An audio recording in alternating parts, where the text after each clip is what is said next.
tapi bacanya kupro. Ya. Kalau Hg, merkuri, Hg itu kepanjangannya hidratrio. Ya, jadi materi pembelajaran kita hari ini adalah mahasiswa memahami definisi logam berat tembaga atau CU. Kemudian mahasiswa memahami bagaimana persenyawaan logam berat tembaga CU dengan unsur yang lain. Persenyawaan artinya gabungan dari beberapa unsur untuk membentuk suatu senyawa. Ya, jadi dikatakan memahami persenyawaan logam berat tembaga CU, kemudian memahami sifat dan kegunaan tembaga, serta memahami mekanisme masuknya tembaga atau CU dalam tubuh dan bagaimana mekanisme keracunannya atau toksisitasnya logam tembaga di dalam tubuh. Ya, jadi logam berat, saya masih ulang dalam materi minggu lalu. Jadi logam berat dikatakan logam berat karena memiliki berat jenis berapa? 5 gram per sentimeter kubik. Ya. Jadi kalau lewat mulai dari 5 gram ke atas itu sudah dikategorikan sebagai logam berat. Kalau masih di bawah itu logam. Nah, ya. Jadi tembaga atau CU ini merupakan logam transitif. Dia berada di golongan B. Kalau di tabel periodik 1A, 2A. Kalau B itu setelahnya itu ya. Yang ada kolom-kolom dikit itu agak rendah dibandingkan golongan 1 dengan golongan 2A. Ya. Dia menempati posisi dengan nomor atom 29 dan mempunyai berat atom itu sebesar 63,546. Itu berat atom unsur CU. Kalau dia bersenyawa dengan unsur lain bukan namanya berat atom tapi massa atom relatif. Ya. Satuannya adalah gram per mol. Nah, tembaga ini dalam bentuk logam, warna yang dimiliki itu adalah kemerah-merahan. Ya. Dia sifatnya lunak, mudah ditempa, artinya mudah dibentuk, dan bentuknya kayak liat. Karena liat itu lembe-lembe ya. Kemudian tembaga ini sering ditemukan dalam bentuk berikatan dengan ion-ion lain, seperti contohnya adalah sulfat, sehingga memiliki warna yang berbeda dari logam tembaga murni. Ya, jadi kenapa dikatakan berikatan dengan sulfat? Jadi kalau CU dengan sulfat digabung CuSO4, ya dikatakan CU tembaga sulfat. Nah, masih tentang pengertian tembaga, ya jadi unsur tembaga ini atau simbol dari CU itu banyak ditemukan di alam dalam bentuk bebas, logam bebas. Tapi lebih banyak ditemukan dalam bentuk persenyawaan atau sebagai senyawa padat dalam bentuk mineral. Ya. Nah, CU juga itu banyak ditemukan dalam makanan. Ya. Sumber utama tembaga itu adalah dari tiram, kerang, kacang-kacangan, sereal, dan coklat. Ya. Ini mengandung tembaga, air juga mengandung tembaga. Dan jumlahnya bergantung pada jenis pipa yang digunakan sebagai sumber air. Kenapa bisa dari pipanya? Jadi kalau di rumah pasang instalasi pipa untuk air itu jangan langsung digunakan air yang melewati pipa tersebut. Biarkan dulu mengalir beberapa menit baru bisa dipakai untuk menampung. Kenapa? Karena biasanya yang mereka di pipa itu atau bahan dasar pembuatan pipa masih mengandung tembaga. Nah itu kalau ditampung tidak ada tembaganya itu. Jadi harus dibersihkan dulu. Kalau bisa ditampung airnya.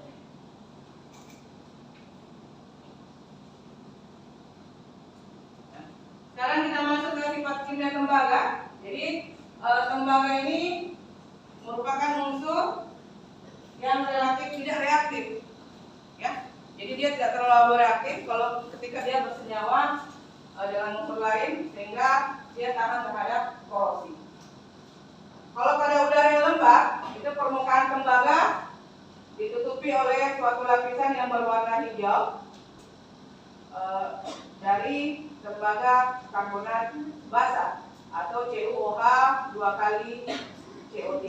CO3 itu adalah karbonat ya. Nah, kalau pada suhu sekitar 300 derajat Celcius itu dia bereaksi dengan oksigen Senyawa yang terbentuk ketika bereaksi dengan oksigen itu adalah CuO yang berwarna hitam. Tembaga oksida namanya. Nah, kalau lebih tinggi lagi suhunya, sekitar 1000 derajat Celcius, itu akan terbentuk tembaga oksida atau Cu2O, ya. Cu2O yang berwarna merah. Kalau CuO dia berwarna hitam. Kalau sudah berubah menjadi Cu2O, ketika dipanaskan pada suhu 1000 derajat Celcius, dia berubah menjadi berwarna merah.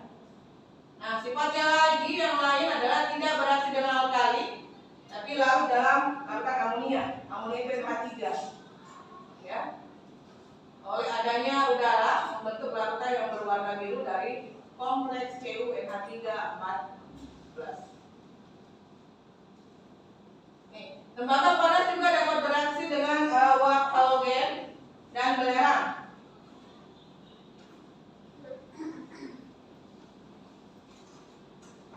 Nah, kalau dia bereaksi dengan belerang, itu membentuk tembaga sulfida dan tembaga 2 sulfida, dan untuk reaksi dengan halogen dia membentuk tembaga 1 klorida atau CuCl2.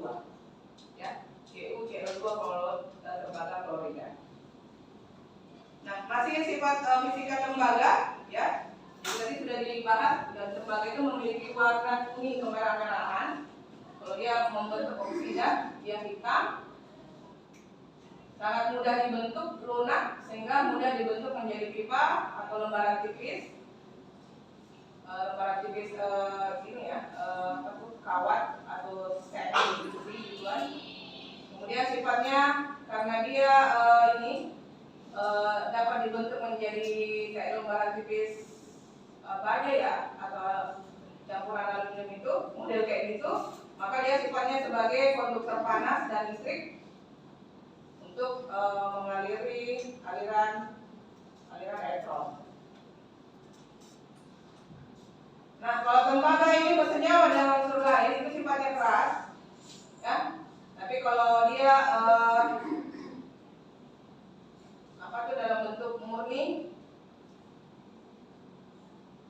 dia sangat kalau tembaga bersifat murni, tidak ada campuran dengan unsur lain, berarti dia sifatnya murni lembek ya, tidak terlalu keras. Tapi kalau dia bersenyawa dengan unsur lain, dia sifatnya keras. Nah, titik lelehnya itu pada suhu 1084,60 derajat Celcius. Kemudian titik didih itu dia berada di suhu 2500. Jadi ceritanya kalau mau melelehkan itu suhunya yang disetting itu sekitar 1000-an. Jadi kalau untuk membuat dia sampai betul-betul kalau dipanaskan dengan air, kalau mau dididihkan itu dia berada di pada suhu sekitar, atau bisa disetel pada suhu sekitar 2500. Ya. Nah, ini yang saya bilang persenyawaan tembaga. Jadi Cu itu dia bisa bersenyawa dengan unsur-unsur lain seperti Cu2S, ya, sulfida, lain sulfat ya. Jadi kalau sulfat dia sebagai sulfat, kalau S itu sulfida atau sulfur, ya. Kalau Cu2S nama apa istilahnya, nama iupeknya itu namanya kalau ya koper, kemudian kopelit kalau CWS, kemudian kalau koprit atau CuFS2, kalau borniter, energi itu masing-masing beda senyawanya. Ya. Dalam bentuk persenyawaan ion. Jadi kalau ion itu pasti ada muatan positif dan ada muatan negatif. Nah, ini juga beberapa persenyawaan yang dibentuk oleh tembaga, ya. Kalau CuO namanya tembaga 2 oksida, kalau CuOH 2 kali, tembaga 2 hidroksida, CuCl2, ya, tembaga 2 klorida. Kalau CuF2 itu tembaga klorida, tembaga sulfida, dan seterusnya ya. Ini persenyawaan dengan unsur lain.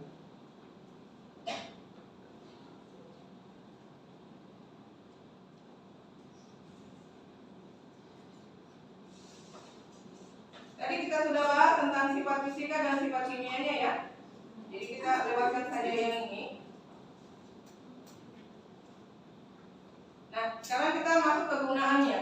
Jadi kegunaan tembaga itu dalam bidang industri itu sebagai bahan untuk kabel listrik dan kumparan dinamo. Ya, jadi ada campurannya di situ. Pernah lihat di kumparan dinamo kan? Yang kayak lilitan-lilitan besi yang warna apa tuh kayak korek-korek. Itu namanya kumparan dinamo. Kemudian dalam bidang listrik juga sebagai bahan penahan untuk bahan bangunan, dan beberapa bagian dari kapal. Nah, serbuknya ini digunakan sebagai katalisator. Katalisator itu artinya mempercepat reaksi untuk mengoksidasi metanol menjadi metanol. Ya, jadi olnya itu alkoholnya lepas, jadi dia berubah menjadi metanol. Kemudian yang keempat digunakan untuk menambah kekuatan dan kekerasan pada mata uang ya. Ternyata di mata uang itu juga ada campuran tembaga ya. Kemudian ada perkakas-perkakas yang terbuat dari emas dan perak. Dalam industri juga biasa digunakan pada campuran cat. Ada juga yang dicampurkan pada industri pengisina. Ya. Makanya kalau ada penelitian kenapa banyak kandungan CO didapatkan di laut, karena kan itu kapal dicek. Jadi kalau kapal kalau terendam di laut kan lama-lama luruh itu catnya kan. Nah itu biasa yang mencemari biota di dalam laut. Begitulah siklus atau rantai makanannya. Jadi dari limbah rumah tangga atau kapal yang dicek, itu ceknya lama-kelamaan akan terkikis sama air laut, turun ke bawah ke laut. Kemudian air itu kan situ banyak ikan-ikan yang berenang, seperti ikan laut, ikan. Nah kemudian dikonsumsi sama manusia. Ikan, kerang-kerangan itu juga diambil sama manusia untuk dikonsumsi. Makanya ujung-ujungnya terkena adalah manusia. Nah ini kalau dalam tubuh ini sebagai pembentukan hemoglobin dan eritrosit. Selain itu tembaga adalah komponen dari berbagai enzim yang diperlukan untuk menghasilkan energi, antioksidasi, dan sintesa hormon adrenalin serta untuk pembentukan jaringan ikat. Jadi ceritanya CO ini termasuk logam esensial ya. Jadi dia meskipun dianggap berbahaya, tapi masih di dalam tubuh itu masih sangat dibutuhkan juga. Asalkan tidak melebihi dari ambang batas yang diperbolehkan. Sama dengan unsur besi, ya. Untuk kalau kita kekurangan darah kan kita harus mengkonsumsi vitamin yang mengandung zat besi toh. Iya, jadi memang dia juga termasuk golongan logam berat, tapi ada juga sifat ini sebagai esensial masih dibutuhkan dalam tubuh. Juga memelihara fungsi sistem saraf, kemudian sintesis substansi hormon. Nah, bagaimana toksisitas tembaga CU? Ya, jadi kalau CU itu dalam tubuh mikroorganisme, toksisitasnya, jadi CU itu berbeda dengan logam-logam berat lainnya seperti Hg, Cd dan Cr. Ya, jadi tadi saya bilang logam berat CU itu digolongkan ke dalam logam berat esensial. Ya, karena masih dibutuhkan dalam tubuh meski jumlahnya sedikit.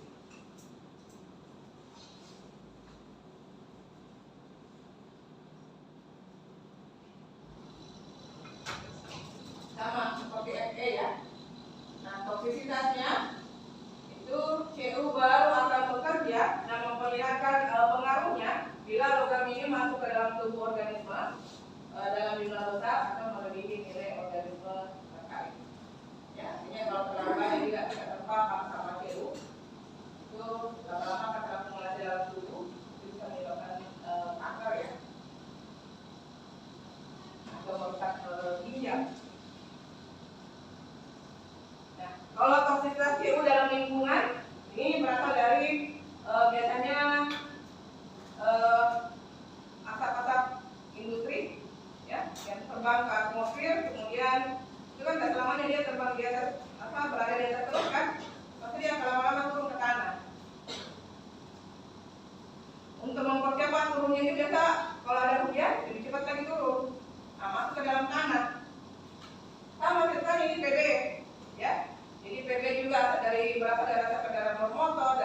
limbah-limbah asap ke pabrik itu semua akan turun ke bawah ke tanah, dibawa oleh air hujan, ya.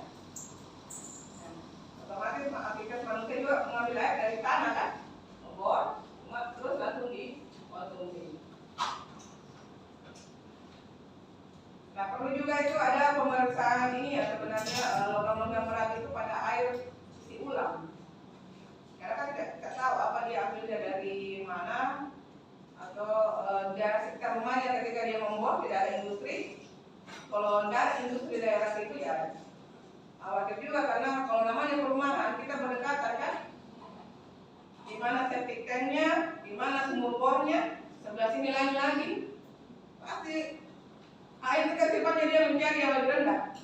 Jadi kalau semakin dalam ini sumur bornya, pasti akan mengalir ke situ.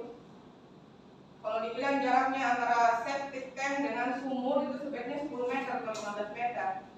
Ya oke lah, kalau dari depan kita, rumah kita, di situ ada septic tank atau sumur bor, di belakang ada septic tank. Tapi kalau rumah di samping, di belakang ada sumur bornya atau septic tanknya, kena juga kan?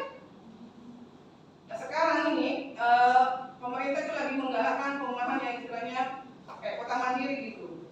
Jadi airnya itu tidak lagi dibiarkan penduduknya untuk membor. Kayak rumah saya yang nanti akan saya tempati di daerah Talasa situ, dia sistemnya mandiri. Jadi kita tidak lagi membor. Ada penampungan khususnya. Jadi kita mengambil atau menarik kayak air ledeng gitu. Jadi tarik pakai mesin air, jadi masuk rumah. Jadi kita tidak perlu lagi membor. Nah itu bahayanya tadi saya bilang, kalau rumah saling berdekatan, di mana septic tanknya, mana sumur bornya, itu yang bikin terjebak juga tidak punya air. Ya. Nah, kalau daerah sana Talasa itu depannya BTP, ya, itu sudah menerapkan kota mandiri. Jadi airnya lagi tidak lagi kita dibiarkan membor. Sama kalau tidak salah daerah Kertasing juga itu, sistemnya begitu. Jadi tidak ada lagi yang warga yang tinggal di kompleks berdekatan begitu yang membor. Jadi semuanya sudah satu pintu ceritanya air. Soalnya semakin lama kan penduduk kita banyak sekali ya. Jarang kita di sini. Lebih-lebih Jakarta. Saya pernah tinggal di rumah keluarga itu, air ledengnya itu kayak bau comberan. Kan keluarga banyak, orang Sulawesi kan banyak di Jakarta Utara.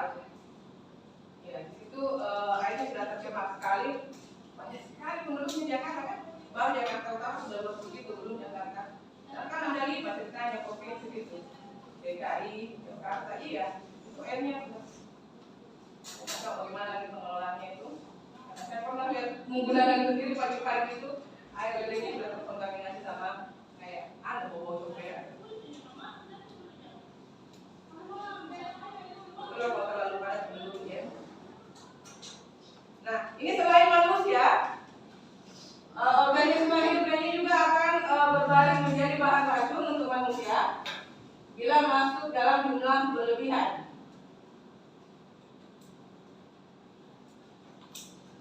Jadi mulai dari tumbuh-tumbuhan sampai pada hewan darat atau biota perairan, ya, itu semua akan tercemar sama logam-logam berat. Jadi kerang, kan di daerah pantai itu biasa banyak yang ambil kerang untuk diambil dalamnya tuh, diambil apa tuh, kayak kude-kude, ya kan? Itu enak dimasak memang itu, atau dibakar. Nah itu biasanya juga kalau dia pinggir pantai banyak yang buang situ sampahnya, atau septic tanknya tidak ada, dia langsung ke laut. Pinggir pantai kan biasa orang di pinggir pantai itu gitu ya, tidak punya kamar mandi, dia lebih memilih ke pinggiran pantai buang air besar. Itu kan banyak juga kerak-kerak memang dibawa sama air, atau dia timbul, tapi kan lama-lama terkikis sama air laut. Kalau naik pasang kan terkikis itu turun. Jadi kerang-kerang itu juga mengkonsumsi yang ada di situ ya, limbah-limbahnya, termasuk limbah manusia, limbah rumah tangga. Jadi hati-hati, kita itu sebenarnya sudah didukung dengan ya kayak bikin cemaran-cemaran ya, limbah-limbah.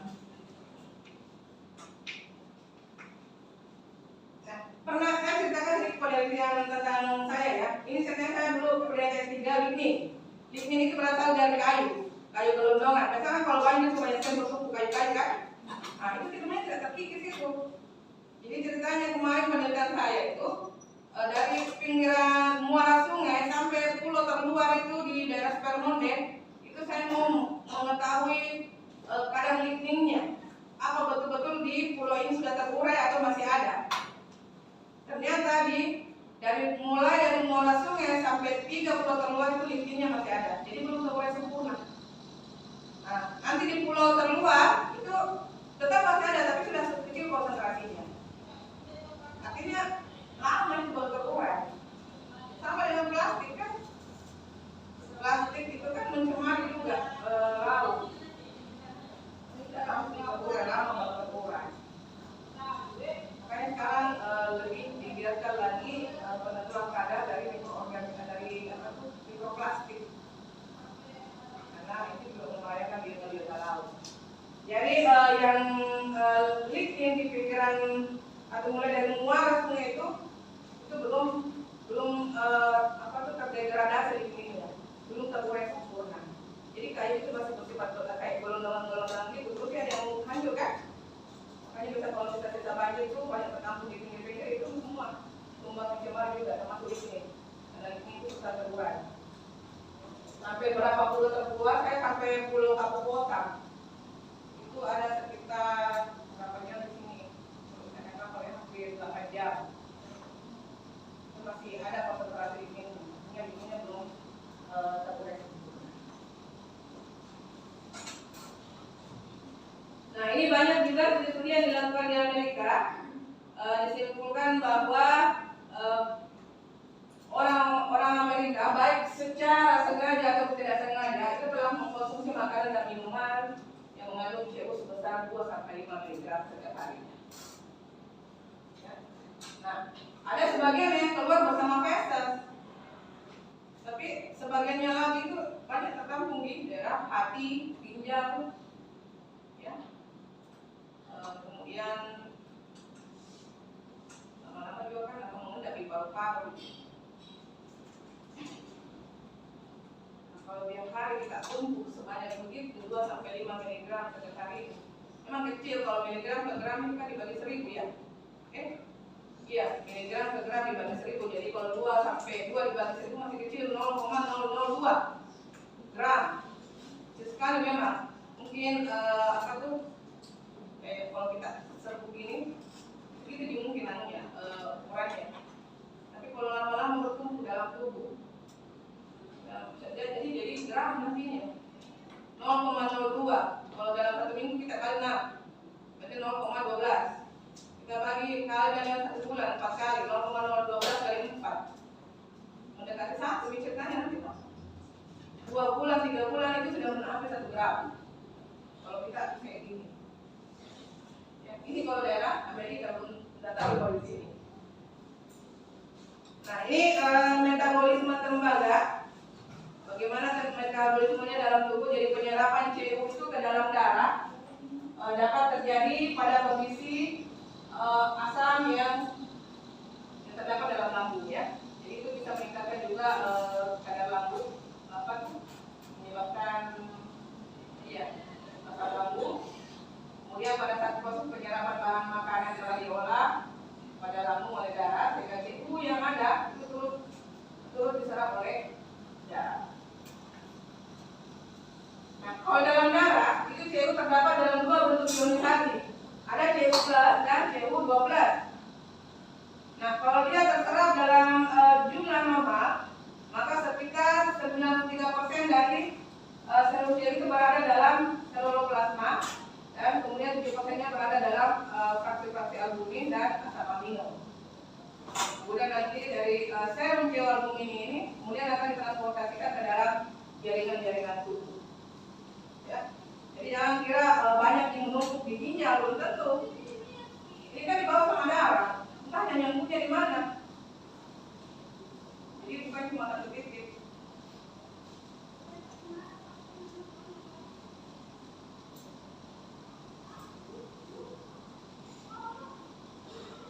Ini masih lanjutannya ya. Jadi kehidupan bumi ini ditransportasikan ke dalam jaringan-jaringan tubuh. Kemudian di mana CU juga berikatan dengan sel darah merah sebagai erythropoietin. Jadi sekitar 60% eritrosit CU dia sudah berikatan ya, CU dengan eritrosit.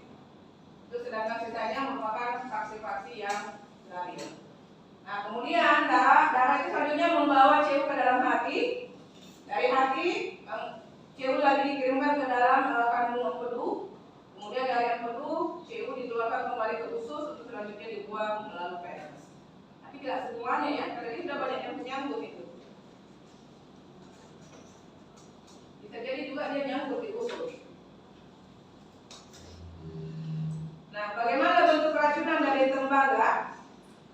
Kalau kita sudah terpapar logam CU, jadi ada dua, ada akut sama kronis. Ya, gejala-gejalanya itu dapat dideteksi.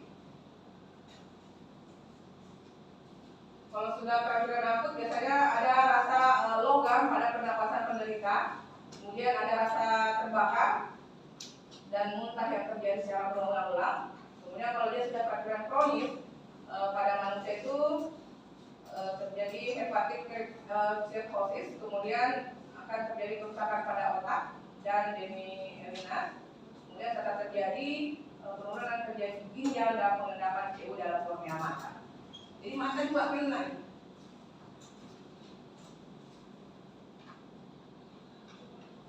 Nah, ini adalah efek kekurangan dan kelebihan penggunaan kalau kita terpapar penggunaan ya, kalau kita terpapar sama tembaga, ya. Jadi kekurangannya itu terjadi perdarahan berupa titik kecil di kulit. Kemudian terjadi penurunan jumlah sel darah merah dan sel darah putih, penurunan jumlah kalsium dalam tulang, kadar tembaga rendah dalam darah, kemudian rambut juga sangat kusut, keterbelakangan mental, kemudian kegagalan sistem enzim yang memerlukan tembaga. Nah, kalau kelebihannya, ya, ini kelebihan gejala orang yang kelebihan tembaga itu mengalami kerusakan ginjal. Kalau sudah rusak ginjalnya mau tidak mau ya cuci darah. Ya, cuci darah itu paling bertahan hidupnya 2 tahun. Itu kalau masih bisa sampai 2 tahun. Itu kata dokter ya, bukan kata saya. Saya mau menyampaikan juga katanya dokter. Kalau sudah cuci darah katanya paling maksimal itu 2 tahun bertahan. Nah, biasa ada keluarganya pernah cuci darah? Pernah nggak laba-laba di sini? Itu kayak tidak ada urat di sini. Jadi aliran darahnya itu terasa sekali kencang. Keras sekali di sini. Tapi kayak ada terpotong di sini ya mungkin. Dan tetap kenapa mungkin karena pada saat dia cuci darah dan mungkin disambungkan di sini. Bapak masuk obatnya atau apa? Pokoknya di sini kita kan kalau kita pegang ini ada kayak anggap atau batang-batang. Dalam batang ini kan pasti ada aliran darah dalamnya. Nah, kalau orang yang sudah cuci darah itu di sininya itu kayak tidak ada yang sepotong. Begini lebar ini, lebar jari. Karena saya pernah laba sendiri punya tante saya yang cuci darah. Jadi bilang itu, jadi keras sekali tuh aliran darahnya, deras sekali. Coba kalau ketemu keluarga yang cuci darah, pegang ininya. Saya tidak tahu kalau sekarang kan biasa ada di kiri, ada di kanan, aduknya. Diraba saja. Kemudian kalau mengganggu juga ini ya, air kemih, karena dia menghambat pembentukan air kemih, menyebabkan anemia karena terjadinya perpecahan atau pecahnya sel-sel darah merah. Kemudian penyakit yang ditimbulkan adalah penyakit Wilson. Kemudian ada sirosis dan juga terakhir adalah menyebabkan kerusakan otak berupa tremor. Tahu tremor? Jadi kalau ada yang ujian terus tremor tangannya atau praktikum, kan biasa gitu ya. Kan nggak tahu tremor karena pengaruh karena kelebihan terpapar tembaga atau karena grogi atau apa. Ya, bahaya juga kalau masih muda sudah tremor. Ya, dari mana kelebihan tembaga kalau kalian masih muda begini? Kalau usia 40 mungkin masih sudah bisa dideteksi itu ya. Kan biasanya kalau masih muda mungkin karena grogi ya, kalau tremor sudah biasa. Ya, oke, ini terakhir teorinya ya. Sekarang saya bahas sedikit tentang praktikumnya nanti. Jadi praktikumnya nanti kira-kira sampel apa yang di dalamnya ada CO2-nya? Kerang, ya. Jadi nanti kalau praktek bawa kerang atau kalau udang itu banyak terdapat, kalau udang itu banyak arsennya. Jadi jauh sama bawa udang, karena itu mau percobaan arsen, bawa udang, ya. Kalau ini kerang, jenis kerang banyak kan? Ada yang besar, ada yang kecil-kecil. Bawa saja jenisnya itu.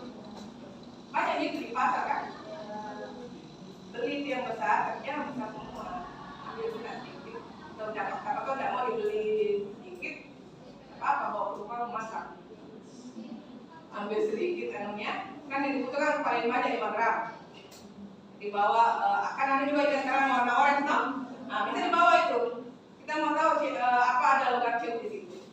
Kemudian setelah ditimbang sebanyak 5 gram, tambahkan aquades sebanyak 25 ml, baru tambahkan aqua regia 10 ml, masukkan. Tapi campuran aqua regia itu adalah campuran asam klorida ya, asam dan asam nitrat. Itu namanya aqua regia. Itu ditambahkan lemari asam, baru dipanaskan. Setelah dipanaskan, kemudian mendidih keluar uap putih, itu hentikan pemanasan. Keluarkan dari lemari asam, bawa di mejamu, biarkan dulu dingin. Setelah itu disaring. Hasil saringannya atau filteran ini nanti dipindahkan ke tabung reaksi. Karena kita mau menguji-uji logam CO di sampel kita.